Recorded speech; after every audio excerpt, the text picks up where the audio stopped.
Hebrews 13:2 says that some have entertained angels without knowing it. Kids, here's a true story about an event that happened to missionary John Paton several years ago. He tells us of some help that he once got from angels. Dr. John MacArthur tells us a story in his book, God, Satan, and Angels. John Paton was a missionary to the New Hebrides people. And these people live on some small islands in the South Pacific Ocean just below China near Australia. These natives were very dangerous. They were actually cannibals. A cannibal is someone who will cook and actually eat other people for food. Anyway, back to the story.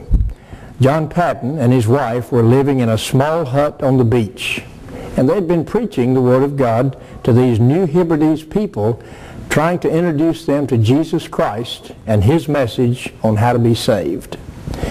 One night, some wild natives surrounded his home, frantically dancing around and jumping up and down, desiring to kill and maybe eat John and his wife. They were alone on their little hut on the beach.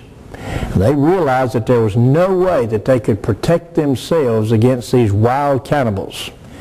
So they got on their knees and they prayed. And soon after that, suddenly, all the natives just vanished into the jungle. About a year later, the chief of that tribe became a Christian. And John Paton was talking to him, and he asked him, he said, "What happened that night about a year ago when your natives surrounded our little hut there on the beach, and suddenly they just left? What caused them to leave?"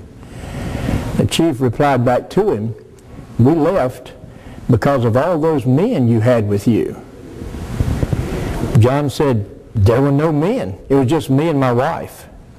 The chief went on to say that they had seen men standing guard, hundreds of men in shining clothes with swords in their hands, totally encircling his home.